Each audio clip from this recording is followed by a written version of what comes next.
కీర్తన 144వ కీర్తన 12వ వచనంలో కూడా యవ్వనస్తులను గూర్చి ఓ మాట రాయబడింది. మనం చదువుకుందాం.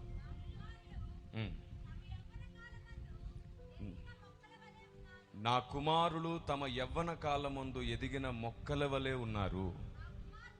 నా కుమార్తెలు, దేవునికి స్తోత్రం కలుగునుగాక. యవ్వనులు మొక్కలతో పోల్చబడుతున్నారు. ఇక్కడ ఈ చివరి దినాలలో సర్వశక్తిమంతుడైన దేవునికి మనందరి అవసరత ఉంది. మనల్ని కని పెంచి కాపాడి కంటికి రెప్పలా దాచుకుంటున్న దేవునికి మన వైడల ప్రణాళిక ఉంది. మనతో ఆయనకు పనుంది. వీళ్ళు చాలా మంది చింతిస్తున్న వారు ఉన్నారు. నేను దేవునిలో ఎలా ఎదగాలి, దేవుని కొరకు ఎలా వాడబడాలి, ఎందుకని నేను ఎక్కువ ప్రార్థించలేకపోతున్నాను, ఎందుకు నాకు దర్శనం రాదు, ఎందుకు దేవుడు మాట్లాడేది నాకు అర్థం కాదు, ఎందుకు నాకు వాక్యం జ్ఞాపకంలో ఉండదు, ఎందుకు నేను పాడలేకపోతున్నాను, ఎందుకు నేను సేవ చేయలేకపోతున్నాను, ఎందుకు నేను అలా లేను ఇలా లేను, ఎన్నో ప్రశ్నలు గూడు కట్టుకుపోయాయి మీలో. అయితే మీలో అలాంటి ప్రశ్నలు ఉంటున్నాయన్నది నిజమే అయితే రాబో తరానికి దేవుడు మిమ్మల్ని వాడుకోబోతున్నాడు. ఇది సత్యం. దేవునికి స్తోత్రం కలుగును గాక. ఎవరిలో చింత ఉంటుందో, దేవుని కొరకు నిలబడాలనే చింత ఎవరిలో ఉంటుందో ఆ చింతను పరిశుద్ధాత్మ దేవుడు వాడుకోబోతున్నాడు. మీరు చెప్పండి, ఒకరోజు యేసు ప్రభు తన శిష్యులతో అన్నారు. ఏమన్నారంటే, మీరు ఒక గడి అయినను మెలకుగా ఉండి ప్రార్థన చెయ్యలేరా అని అంటూనే వెంటనే అన్నాడు, అయినను మీ ఆత్మ సిద్ధమే గాని శరీరము బలహీనం. ఇప్పుడు ఈయన దేనికి 100 మార్క్స్ వేశాడు? సిద్ధపడుతున్న మీ మనస్సును దేవుడు చూస్తున్నాడు. భవిష్యత్తు కొరకు దేవుడే మిమ్మల్ని సిద్ధపరుస్తాడు. ఆమేన్.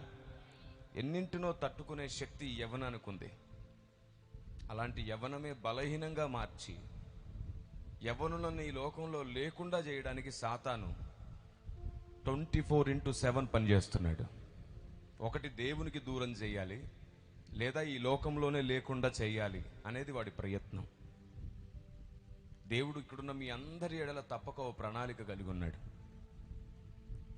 ఆయన పుట్టించింది మనకు నచ్చినట్లు బ్రతకడానికి కాదు, మనం ఆయనకు నచ్చినట్లు బ్రతకడానికే ఇక్కడ పుట్టించాడు.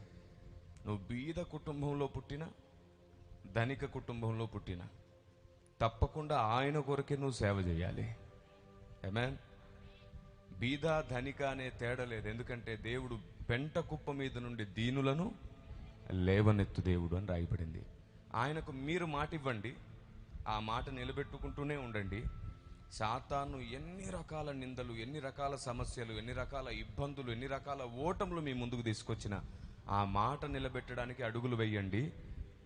మాట మీ యొద్ద నుండి తీసుకున్నవాడు నమ్మదగిన వాడు, ఆయన తిరిగి మాట నిలబెడతాడు. ఆమేన్. నా జీవితంలో 13 సంవత్సరాల చిన్న వయసులో నేను దేవుని స్వరాన్ని విని రక్షించబడ్డాను. 14 సంవత్సరాలకే సేవకు వచ్చేసాను. ఆ రోజు నుండి ఈ రోజు వరకు ఒంటరిగానే అడుగులు వేస్తున్నాను. కుటుంబ సహాయం కానీ, బంధుమిత్రుల సహాయం కానీ ఏ సహాయం ఉండేది కాదు. నాకు ఏ సహాయం ఉండేది కాదు. నా పసితనంలో దేవుని సన్నిధిలో మోకరించి పోరాడడం ఒకటే నాకు అలవాటయ్యింది. ఎందరెందరో ఎన్నో రకాలుగా మాట్లాడేవారు, ఎన్నో రకాలుగా కృంగదీసేవారు. కానీ నన్ను నిలబెట్టేవాడు ఒక ఆయన పైనున్నాడు అన్న విషయం తెలుసుకున్న తర్వాత కిందున్న వారు మాట్లాడే మాటలకు నేను భయపడడం మానేశాను. ఎప్పుడైతే కిందున్న మాటలు నేను పట్టించుకోవడం మానేశానో, పైనున్నవాడు నన్ను నడిపించడం ప్రారంభించాడు. మీరు కిందున్న వారి మాటలు పట్టించుకున్నంత వరకు పైనున్నవాడి మాట మీ హృదయంలో ఫలించదు. మీ సక్సెస్కి మొదటి మెట్టు ఆయన మాటలు మీరు పట్టించుకునేటట్లు మిమ్మల్ని మీరు సరి చేసుకోవాలి. ఆమేన్. చాలామంది చాలా అంటారు. ఇక్కడ మీలో ఉన్న వాళ్ళు చాలా పొందుకున్నారు కూడా అలాంటి గాయాలని. కానీ గుర్తుంచుకోండి, వాటి గురించి చింతించొద్దు. అవే మీకు ఆశీర్వాదాలుగా దేవుడు మారుస్తాడు. అసలు మీరు సహించారు అనే విషయం తెలియడానికే ఆ బరువు వస్తుంది. ఆ బరువును మీరు ఎంత సహిస్తారో మీ స్థాయి అంత పెరుగుతుంది. ఆమేన్.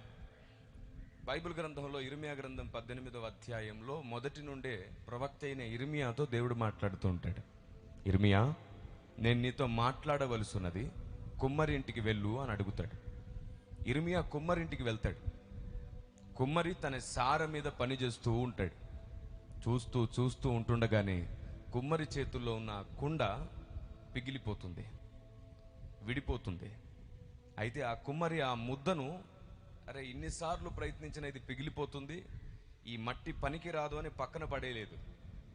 అక్కడ రాయబడింది, కుమ్మరి తనకు యుక్తమైన పాత్రగా దాన్ని చేశాడంట. మళ్ళీ ప్రారంభంలో అనుకున్న ఓ స్ట్రక్చర్ రావట్లేదు, సరే వేరొక విధంగా దీన్ని చేద్దాం, పొడువుగా చేయలేకపోతున్నాను, కనీసం అడ్డంగానైనా చేద్దాం, నిలువుగా ఉండే ఓ పాత్రను చేయలేకపోతున్నాను, సరే దీన్ని వేరొక పనికి వాడుదాం అని అదే మట్టి ముద్దను తనకు యుక్తమైన మరి యొక్క పాత్ర అని రాయబడింది అక్కడ. మరి యొక్క అంటే అంతకుముందు అనుకున్న వేరే పాత్ర కాదంట, మరి యొక్క పాత్రగా దాన్ని మార్చాడు. దేవుడు ఏమన్నాడు తెలుసా? కుమ్మరి మంటికి చేసినట్లు నేను మీకు చేయలేనా? ఒకే ప్రశ్న. అయ్యా నువ్వు నాకు చేయగలవు అన్నది నిజమైతే నువ్వు ఈ లోకంలో బయట ఏ విషయాన్ని నీ మనసు మీదకి తెచ్చుకోవద్దు. బైబిల్ గ్రంథంలో అలాంటి వాళ్ళందరూ ఉన్నారు. దానియేలు మీకు తెలుసు కదా, సింహాల బోనులో పడివేయబడ్డాడు. దానియేలు మీద ఒక విపరీతమైన నింద మోపబడింది. ఏమిటంటే రాజద్రోహం. రాజు మాటకు లోబడలేదు, రాజా నీ మాటను తృణీకరించాడు, ఇతడి దేశద్రోహి, రాజద్రోహి అని నింద మోపబడింది. దానియేలు ఇంకా ప్రార్థిస్తూనే ఉన్నాడు, మౌనంగానే ఉన్నాడు. రాజుకి ఇష్టం లేదు దానియేలు వంటి నమ్మకస్తుని పోగొట్టుకోవడం, కానీ తప్పదు. దేశమంతటి ముందు ఆయన శాసనాన్ని విడుదల చేశాడు కాబట్టి ఆ ప్రకారంగా దానియేలుని తీసుకెళ్లి సింహపు బోనులో పడేశాడు. జరిగింది ఏమిటి? దానియేలు ఎవరిని నమ్మాడో ఆయన దిగి వచ్చాడు దానియేలు కోసం. ఆమేన్. షద్రకు మేషకు అబేద్నెగోల కోసం దిగొచ్చాడు. మీరు చెప్పండి, యోసేపు అన్నలు త్రోసేసిన తర్వాత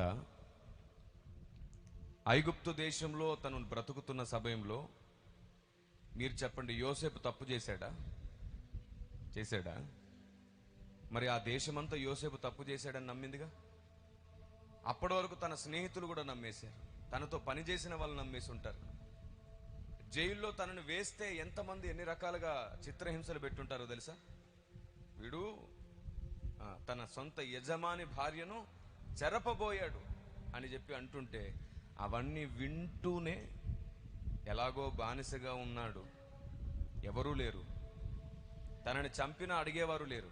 అలాంటి దయనీయమైన స్థితిలో యోసేపు పైనున్న వాడిని నమ్ముకున్నాడు. నేనేం చేయలేదనేది నిజం, కానీ ఈరోజు ఎంతమంది ఇన్ని రకాలుగా ఒక ఆడదాని మాట పట్టుకొని అంటున్నారు, సరే వీళ్ళందరినీ సృష్టించిన వాడు ఒక ఆయన పైనున్నాడు, వీరందరి ముందే నన్ను నిరూపిస్తాడని ఒక చిన్న నిరీక్షణ. నిజంగా భక్తిలో ఎదిగితే, నిజంగా దేవునితో నడవాలనుకుంటే, నిజంగా వాక్యాన్ని ప్రేమిస్తున్న వాళ్ళమైతే యోసేపు లాంటి స్థిరమైన బుద్ధి కావాలి మనకి. యోసేపు దేవునితో బలీయంగా ఎదిగినవాడు, తండ్రి వలన భక్తిలో స్థిరపరచబడ్డాడు, స్వప్నముల ద్వారా కలల ద్వారా అతను ముందుగా ప్రోత్సహించబడ్డాడు. ఈ కారణం చేత యోసేపు కృంగిపోవడం కంటే కూడా ఎక్కువగా నిరీక్షణ కలిగి ఉన్నాడు, ఆశ కలిగి ఉన్నాడు. బాధపడడం కంటే ఎక్కువ ప్రార్థన చేశాడు. ఏం జరిగింది? కాలం సమీపించింది. కొన్ని సంవత్సరాల్లోనే, ఓ 2-3 సంవత్సరాల్లోనే ఆ సమయం రానే వచ్చింది. రాజు దగ్గర ఉండే ఓ 2 పని వాళ్ళు అదే జైల్లోకి వచ్చారు. వాళ్ళు జైల్లోకి వచ్చే సమయానికి యోసేపు జైలుకు లీడర్ అయ్యాడు. మీకు అర్థమవుతుందా? ఏ జైల్లో నిందించబడ్డాడో అదే జైలుకి ఏమయ్యాడు? ఈయన నాయకుడయ్యాడు. అందరి తాలపు చేతులు అతని చేతుల్లో ఉన్నాయి, అందరితో ప్రేమగా సఖ్యతగా నడుచుకుంటున్నాడు. అదే జైల్లోనికి వీళ్ళిద్దరు వచ్చారు. వారికి 2 కలలు వచ్చాయి. దానికి యోసేపు సమాధానం చెప్పాడు. అదే ఖచ్చితంగా నెరవేరింది. అది జరిగిన కొన్నాళ్లకు ఆ దేశపు మహారాజుకు కల వచ్చింది. ఎంతమంది కూడా దానికి జవాబు చెప్పలేకపోతుంటే ఆ జైల్లో ఉన్నప్పుడు కల భావాన్ని తెలుసుకున్నటువంటి ఆ వ్యక్తి రాజుతో అంటాడయ్యా, నీవు మమ్మల్ని జైల్లో వేయించినప్పుడు, చెరసాల్లో వేయించినప్పుడు ఒక అబ్బాయిని మేము చూసాం, అతడు చెప్పినట్లే మా బ్రతుకుల్లో జరిగింది, అతన్ని పిలిపించుకో, అతడు నీ కలకు భావం చెప్తాడు. ఆ రోజు నుండి యోసేపు జీవితం మరలా కొత్త పేజీ ప్రారంభమయ్యింది. అన్నాళ్ళ నిరీక్షణ, అన్నాళ్ళ కన్నీరు, అన్నాళ్ళ ఒంటరితనం యోసేపుకు ఆశీర్వాదంగా మారే రోజు వచ్చేసింది. యోసేపు రాజు ముందు నిలబడ్డారు. ఎందరో జ్ఞానులు ఏం చేయలేకపోయారు. ఈ దీనుడు అక్కడ నిలవబడి దేవుడు తనకిచ్చిన ఓ చిన్న వరం, ఈ మాట విన్నారా? ఓ చిన్న వరం, పెద్ద అధికారం కూడా కాదు, ఓ చిన్న వరం, కలలకు భావం చెప్పగలిగిన ఓ చిన్న వరం, దేవుడిచ్చిన ఓ చిన్న ఆయుధం ఆ దేశమంతటిని యోసేపు చేతుల్లో పెట్టేటట్లు చేసింది. దేవునికి స్తోత్రం కలుగును గాక. నా దేవుడు నమ్మకస్తుడు, ఆయన చేయి విడవడు. ఏ ఒక్కరిని ఆయన చేయి విడవడు. నీ దగ్గర ఉన్నది చాలా చిన్న అవకాశమే కావచ్చు, చిన్న ఆయుధమే కావచ్చు, ఆయన నీకు ఇచ్చాడన్నది మర్చిపోవద్దు. ఒకరోజు అది లోకం ముందు తప్పకుండా విజయోత్సవంగా మారుతుంది. ఆమేన్. సనగడం దేవునికి ఇష్టం లేదు. సనగడం దేవునికి ఇష్టం లేదు. మనం లోన సలుగుతూ ఉంటాం, బయటికి నవ్వుతూ ఉంటాం. దేవునికి ఇష్టం లేదు అలాగా. లోన అలాగే ఉండు, బయట అలాగే ఉండు అంటాడు కదా. వెచ్చగానైనా ఉండు, చల్లగానైనా ఉండు, అటు ఇటు కాకుండా ఉండొద్దు. అయితే నువ్వు పూర్తిగా అవిశ్వాసిగానైనా ఉండు, లేదా పూర్తిగా విశ్వాసిగానైనా ఉండు, అటు ఇటు కాకుండా ఉండకు. నువ్వు పూర్తి అవిశ్వాసిగా ఉంటే నిన్ను ఎలాగైనా కాపాడడానికి దేవుడు పనిచేస్తాడు. నువ్వు పూర్తిగా విశ్వాసిగా ఉంటే నీ ద్వారా అనేకుల కొరకు వాడుకుంటాడు. కానీ అటు ఇటు కాకుండా ఉంటే ఆయన పని చేయడమే మానేస్తాడు. బైబిల్ చెప్తుంది ఉమ్మి వేస్తాడు అని, ఉమ్మి వేస్తాడు అని. యోసేపు జీవితం మారిపోయింది. కలకు భావం చెప్పిన తర్వాత రాజు ఏమన్నాడు తెలుసా? బాబు, ఈ కలకు భావం చెప్పావు, సమస్యకు పరిష్కారాన్ని కూడా చెప్పావు, కాబట్టి ఆ పరిష్కారాన్ని సార్థకం చేసే అధికారం కూడా నేను నీకే ఇస్తున్నాను. నిన్ను మించిన యోగ్యుడు నాకు కనబడట్లేదు అన్నాడు. కాదు కాదు, ఆయన్ని మించిన యోగ్యుడు కనబడకుండా దేవుడు చేశాడు. ఆమేన్. నిన్ను నిరూపించాల్సిన ప్రదేశంలో నిన్నే కనబడేటట్లు దేవుడు చేయగలడు. ప్రతి ఒక్కరికి స్పేస్ ఉందండి. మనం ఎవరి స్పేస్లోకి వెళ్ళక్కర్లేదు, ఎవరినో తొక్కేసి మనం ఎక్కక్కర్లేదు, ఎవరి గురించో చెడ్డగా చెప్పి మనం మంచి వాళ్ళం అవ్వక్కర్లేదు. ఎవరి దగ్గర మనం రాజకీయ నాయకులు మైలేజ్ తీసుకుంటారు కదా, ఒకరిని తప్పని నిరూపించి, అలాంటి మైలేజ్ మనకు అక్కర్లేదు. దేవుడే మన బలం, దేవుడే మన కోట, దేవుడే మన ఆశ్రయం, దేవుడే మన కొండ. దావీదు యవ్వన ప్రాయంలో పసివాడిగా ఉన్నప్పుడు సౌలు అతన్ని చంపజూస్తున్నాడన్న విషయం తన కుమారుని ద్వారా, జోనాతాను ద్వారా తెలిసినప్పుడు ఒంటరిగా అదుల్లాము గుహల్లోనికి పారిపోయాడు. మనలాగా యవనస్తుడే ఒంటరిగా పారిపోయాడు అదుల్లాము గుహల్లోనికి. తనకంటూ ఎవరు లేరు ఆ సమయంలో. పస్తులున్నాడు, తినడానికి కూడా ఏమీ లేదు తన దగ్గర. సరిగ్గా రోజులు గడవక మునిపే తన బంధుమిత్రులు, స్నేహితులు బాధల్లో, అప్పుల్లో, ఇబ్బందుల్లో ఉన్న వాళ్ళందరూ కూడా రకరకాల ఆహారము, వారి బట్టలు, ఇంకా తనతోనే ఉండిపోవడానికి కావలసిన ఏర్పాట్లన్నింటితో పాటు వచ్చేశారు దావీదు దగ్గరికి.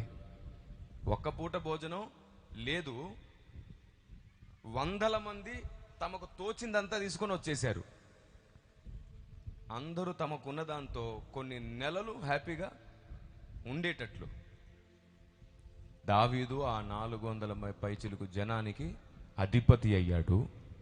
ఒంటరిగా ఉన్నవాన్ని జనులకు అధిపతిగా చేశాడు. అదే సైన్యముతో హెబ్రోన్ని గెలిచాడు. అదే సైన్యము దావీదు ఎలా ఎదిగితే వారు అలాగే ఎదిగారంట. ఒంటరైన వాడు 1000 మందిగా మారాడు. ఆమేన్. మీరు ఏ ఏ విషయాల్లో ఫెయిల్ అయ్యారు? ఎగ్జామ్స్లో ఫెయిల్ అయ్యి ఉంటారు. కొందరు తమ ఇష్టపడిన వ్యక్తులు దొరకలేదని తమ లైఫ్లో ఫెయిల్ అయ్యామని భ్రమపడుతూ ఉంటుంటారు. అదే లవ్ ఫెయిల్యూర్స్ అంటారు కదా.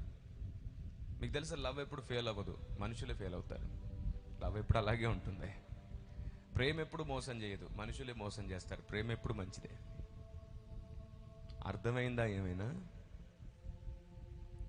లవ్ ఫెయిల్యూర్స్ కాదు, మనుషులు ఫెయిల్ అవుతున్నారు.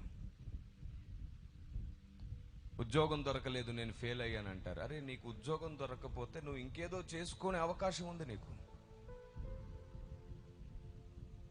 అబ్రహాం లింకన్ గారు అమెరికా దేశంలో ఎన్నోసార్లు ఫెయిల్ అయ్యాడు. ఆయన ఎన్నోసార్లు ఫెయిల్ అయిన తర్వాత పాస్ అయ్యాడు. చరిత్రలో ఎప్పటికీ చెరగని పేరుగా మిగిలిపోయింది. నువ్వు ఒకవేళ ఎక్కువ సార్లు ఫెయిల్ అవుతున్నావు అంటే గుర్తుంచుకో, తప్పకుండా నీ జీవితం అందరికి ఆదర్శంగా మార్చే శక్తి గల దేవుడు ఉన్నాడు ఆయన. ఆమేన్. మీరు ఎగ్జామ్స్ టైంలో ఇలా ప్రార్థిస్తారు పొరపాటుగా, మంచి మార్కులు రావాలి, మంచి ర్యాంకు రావాలి, తర్వాత మంచి జాబ్ రావాలి, మంచి వివాహం జరగాలి, ఇంకా అన్ని మంచే. ఏ కీడు జరుగుతుందంటే మనకి ఇష్టం లేదు, అన్ని మంచే. దీవించే వాళ్ళు కూడా అన్ని నీకు మేలే జరుగునుగాక అంటారు. కానీ నేను అంటాను ఏమిటంటే, అన్ని మీకు దైవ చిత్తానుసారంగానే జరిగి దేవుని పక్కన కూర్చునే స్థాయికి మీరు ఎదుగుదురుగాక. గాయమైన దేవుని చిత్తానుసారంగానే మీకు కలుగునుగాక. తిరిగి నిలబడ్డమైన దేవుడే మిమ్మల్ని నిలబెట్టునుగాక. అలా పడి లేచిన వాడు మరలా పడడు. ఇంతకుముందే ఓ తమ్ముడితో చెప్పాను నేను, అన్నా నేను ఆత్మీయ జీవితంలో పరిగెత్తలేకపోతున్నాను. నేను అన్నాను, లేదు తమ్ముడు, నువ్వు ఎప్పుడో నిలబడ్డావు, నువ్వు పడలేదు, నువ్వు ఎప్పుడో నిలబడ్డావు. పరిగెత్తాలనే కోరిక నీలో ఉంది కానీ పరిగెత్తలేకపోతున్నావు.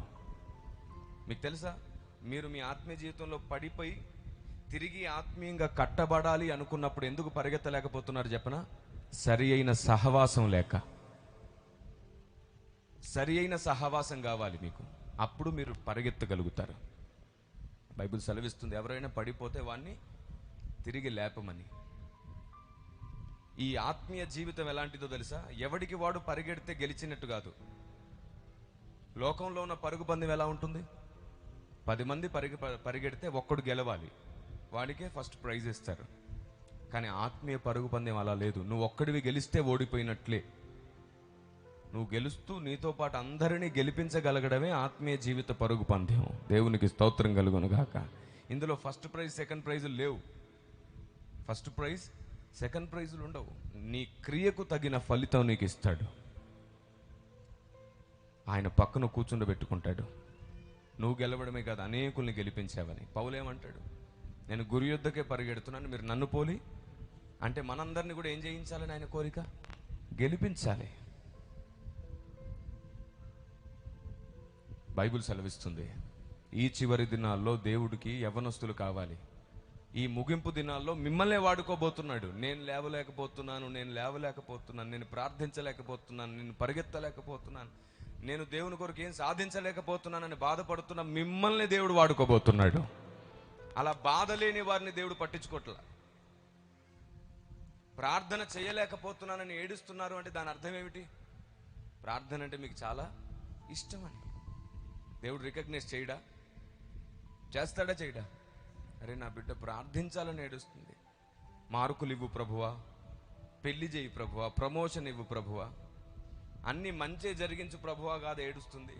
ప్రార్థించాలనుంది యేసయ్యా, నీతో గడపాలనుంది యేసయ్యా, నిన్ను చూడాలనుంది, నీ చేయి పట్టుకోవాలనుందని ఏడుస్తుంటే ఆయన మాత్రం సింహాసనం మీద మౌనంగా ఎందుకుంటాడు చెప్పండి? మీలో ఎంతమంది అలా దుఃఖపడుతున్నారో మిమ్మల్ని ఆయన పదే పదే సింహాసనం మీద జ్ఞాపకం చేసుకుంటున్నాడు. ఆమేన్. ఆయన నమ్మదగిన దేవుడు. భూమి మీద నిన్ను ఒంటరిగా విడిచిపెట్టలేదు. అందుకే ఓ మాట అన్నాడు, తల్లి మరచినా నేను నిన్ను మరవనంతే మరవను. ఆమేన్. మీకు అర్థమయ్యేటట్టు చెప్తాను. చాలా సభల్లో నేను ఈ ఎగ్జాంపుల్ చెప్పాను. ఒకసారి ఇలా మీ చెయ్యి ఊపండి. రైట్. ఇప్పుడు మీలో నుండి మీ ఆత్మ బయటికి వెళ్ళిపోయింది అనుకోండి, మీ శరీరం కదులుతుందా? కదలదు కదా. ఎందుకని? ఈ శరీరం ఎక్కడ తయారయ్యింది? తల్లి గర్భంలో. ఆత్మను ఎవరు తయారు చేశారు? దేవుడు తయారు చేశాడు. తల్లి గర్భంలో ఉన్న నీ శరీరంలోనికి దేవుడు ఆత్మను పంపకపోతే నీవనే వ్యక్తి ఉన్నావా? నీవు నీ తల్లిదండ్రులకు ఉన్నావా? ఇప్పుడు ఆత్మను ఎవరు తయారు చేశారు? దేవుడు పంపకముందు నువ్వు ఎవరి దగ్గర ఉన్నావు? దేవుని దగ్గరే ఉన్నావు. నీకు తెలుసా, గర్భములో నీవింకా రూపింప అంటే నీ శరీరం అనేది తయారవ్వకమునిపే నువ్వు దేవుని దగ్గర ఉన్నావు. తల్లి గర్భంలో చిన్న కణము కూడా ఇంకా నిర్మించబడలేదు అప్పటికి. అప్పుడే నువ్వు దేవుని దగ్గర ఉన్నావు. దేవుడు నిన్ను తయారు చేసుకున్నాడు ఆత్మగా. నీ నాసికా రంధ్రములలో ఆయన జీవవాయువును ఊది నిన్ను జీవాత్మగా మార్చి తనతో నువ్వు గడిపావు. ఆయనతో నువ్వు ఆడుకున్నావు, ఆడిపాడావు, ఆయనతో చాలా సమయం గడిపావు నువ్వు. ఆయన ఎత్తుకున్నాడు, నిన్ను ముద్దు పెట్టుకున్నాడు. నువ్వు కనబడకపోతే ఆయన విలవిల్లాడిపోయాడు. నువ్వు దాక్కొని ఆడుకొని ఉంటావు ఆయనతో. ఆయనకు అన్నీ తెలుసు కూడా. ఆదామా నువ్వెక్కడా అని అడిగినట్లు నిన్ను కూడా పిలిచి ఉంటాడు ఆయన. ఎక్కడున్నావు? నిన్ను చూడకుండా నేను ఉండలేను, నిన్ను క్షణమాత్రం కూడా నేను విడుచుండలేను అని దేవుడు ఎంత ప్రేమ చూపించుంటాడో మీకు. ఆ సమయంలో మీకు నాన్న ఎవరో తెలీదు, అమ్మ ఎవరో తెలీదు. మీకు తెలిసిందల్లా దేవుడు మాత్రమే. ఆయన దగ్గర ఉండి ఆడిపాడేవా, ఆయన ఎత్తుకున్నాడు. ఎత్తుకొని నీతో ఒకసారి అన్నాడు, ఇప్పుడే కాదు, ముదిమి వచ్చు వరకు నేను నిన్ను ఇలాగే ఎత్తుకొని ముద్దాడుతాను ఆయన నీకు వాగ్దానం చేశాడు. చాలా నాళ్ళు నువ్వు ఆయనతో గడిపావు. ఒకరోజు వచ్చింది, దేవుడు నీతో మెల్లిగా అన్నాడు, నేను నిన్ను భూమి మీదకి పంపించబోతున్నాను. అక్కడ నువ్వు ఓ శరీరంలో నివాసం చేస్తావు. వినండి జాగ్రత్తగా. నేను నిన్ను ఓ శరీరంలోనికి పంపించబోతున్నాను. నువ్వు ఆ శరీరంలో నివాసం చేస్తావు. అక్కడ నీకు ఓ తల్లి ఓ తండ్రి ఉంటారు. వారు నిన్ను చూసుకుంటారు. నువ్వు బోరుమని ఏడ్చేసావు, నేను వెళ్ళను తండ్రి, నాకు వాళ్ళు ఎవరో తెలియదు, నేనేం తప్పు చేశానని నన్ను పంపిస్తున్నావు, నేను నీ దగ్గరే ఉంటాను, నిన్ను విడిచి నేను ఉండలేను, నాకు నువ్వు కావాలి అని బోర్మని ఏడ్చావు. నువ్వు ఆయన దగ్గర కన్నీళ్లు గార్చావు. నువ్వు ఏడవడం చూసి ఆయన కూడా కన్నీళ్లు గార్చాడు. ఆయన కూడా గట్టిగా నిన్ను హత్తుకొని ముద్దాడి ఓ మాట అన్నాడు, నేను నిన్ను విడవను, ఎడబాయను, నీ వద్దకు వత్తును అన్నాడు. నువ్వు ఒప్పుకోలా, నన్ను పంపించొద్దు అన్నావు. నీ బాల్య దినములలో నీ సృష్టికర్త అయిన నన్ను స్మరణకు తెచ్చుకో, నువ్వు నన్ను జ్ఞాపకం చేసుకున్న వెంటనే నేను నీ ముందు ఉంటాను మాటిచ్చాడు. అయినా నువ్వు ఒప్పుకోవట్లేదు. నేను వెళ్ళనంటే వెళ్ళనంటున్నావు. అంత ప్రేమ పంచాడు ఆయన మనకి. తప్పదు, నువ్వు వెళ్ళాలి. నువ్వు ఇప్పుడు వెళ్తేనే తిరిగి నాకు వారసుడుగా వారసురాలిగా ఉండగలుగుతావు. ఇదే సృష్టి నియామకం, వెళ్ళాలి నువ్వు అని దేవుడు నిన్ను గద్దించి ప్రేమగా ఆయన కన్నీళ్లు గారుస్తూ నిన్ను పంపించేశాడు. అలా ఆయన అక్కడి నుంచి పంపిస్తే నువ్వు వచ్చి ఓ తల్లి గర్భంలో ఉన్న శరీరంలో చేర్చబడ్డావు. అమర్చబడింది నీకు శరీరం. గర్భంలో ఉన్నప్పుడు కూడా ఆయన పలుమార్లు నీ దగ్గరకు వచ్చాడు, నిన్ను పలకరించాడు, నిన్ను ఓదార్చాడు. చూసావా, నేను వచ్చాను, నీ దగ్గరే ఉన్నాను అని. నువ్వు పుట్టావు. పుట్టిన తర్వాత కూడా చాలాసార్లు ఆయన నీ దగ్గరకు వచ్చాడు. అందుకే చిన్నపిల్లలు నిద్రలో ఏం చేస్తుంటారు? నవ్వుతూ ఉంటారు, చిన్నగా నవ్వుతూ ఉంటారు. వారికి కనబడిన ఫేస్, ఎప్పుడు పరిచయం ఉన్న ఫేస్ మళ్ళీ కనబడుతుంది వాళ్ళకి ఎప్పుడైతే ఊహ తెలుస్తుందో. సృష్టికర్తను మర్చిపోతాం మనం. ఎందుకో తెలుసా? అమ్మతో అటాచ్మెంట్ ఏర్పడుతుంది, తర్వాత నాన్నతో అటాచ్మెంట్ ఏర్పడుతుంది, బంధుమిత్రులతో, స్నేహితులతో, అందరితో అటాచ్మెంట్ ఏర్పడుతుంది. వీళ్ళెవరితో మనం డిటాచ్ అవ్వలేము. అందుకు ఆయన్ని మర్చిపోతాం మనం. ఆయన్ని మర్చిపోయారు కాబట్టి ఆయన్ని గుర్తు చేసేవాడి పేరు సువార్తికుడు. ఆయన్ని గుర్తు చేసుకున్న తర్వాత ఆయన పక్కన కూర్చునే స్థాయికి నిన్ను పెంచాలి కాబట్టి అలా పెంచేవాడి పేరు కాపరి. దేవుని నీకు అర్థమయ్యేటట్లు చెయ్యాలి కాబట్టి అలా చేసేవాడి పేరు బోధకుడు. సువార్తికుడికి, కాపరికి, బోధకుడికి కూడా అర్థం కాని సంగతులను మనకు బోధించాల్సిన అవసరత ఉంది కాబట్టి దేవుని హృదయ రహస్యాలను బోధించేవాడి పేరు ప్రవక్త, అపోస్తలుడు. ఈ 5 అంచెల పరిచర్య కొనసాగుతూనే ఉంది ఇప్పటికీ. ఇప్పుడు చెప్పండి, మీ నిజమైన తల్లి ఎవరు? దేవుడు. నీ నిజమైన తండ్రి ఎవరు? మీ తల్లి మీతో శాశ్వత కాలం ఉంటుందా? తండ్రి, మీ తల్లి అయినా ఆయన కుమారుడే, కుమార్తెనే. మీ నాన్నగారైనా ఆయన కుమారుడే. మీరు, నేను, మన తల్లిదండ్రులు అందరూ ఆయన పిల్లలే. ఏదో ఒకరోజు మనం తిరిగి ఆయన దగ్గరికే వెళ్ళాలి. ఆత్మ తాను దయచేసిన దేవుని యొద్దకే వెళ్తుంది. ఆయన్ని గుర్తుపట్టిన వాడు ఖచ్చితంగా మళ్ళీ ఆయన దగ్గరికే వెళ్తారు. ఇప్పుడు చెప్పండి, మీ నిజమైన తల్లి ఎవరు? మిమ్మల్ని కన్నదెవరు? మిమ్మల్ని సృష్టించింది ఎవరు? తిరిగి నువ్వు వస్తావని ఇప్పటికీ ఆయన కనిపెడుతున్నాడు, ఎదురు చూస్తున్నాడు, ఎప్పుడెప్పుడు మళ్ళీ ఆయన దగ్గరికి వస్తావా అని. ఎలా వెళ్తావు? ఎలా పుట్టించాడో అలాగే ఏం సాధించకుండా వెళ్ళిపోతావా? నువ్వు ఏం సాధించకుండా వెళ్తే ఆయనకు సిగ్గుగా ఉంటుంది. నువ్వు ఖచ్చితంగా ఏదో ఒకటి సాధించిన తర్వాతే ఆయన ముందు నిలవబడాలి. అదే పౌలు గురి, అదే పౌలుకున్న రోషం. దేవుడు దేని కొరకు మనల్ని పుట్టించాడో దాన్ని సాధించకుండా ఎన్ని సమస్యలు వచ్చినా సరే వెనుదిరగొద్దు, ఎన్ని ఇబ్బందులు వచ్చినా వెనుదిరగొద్దు.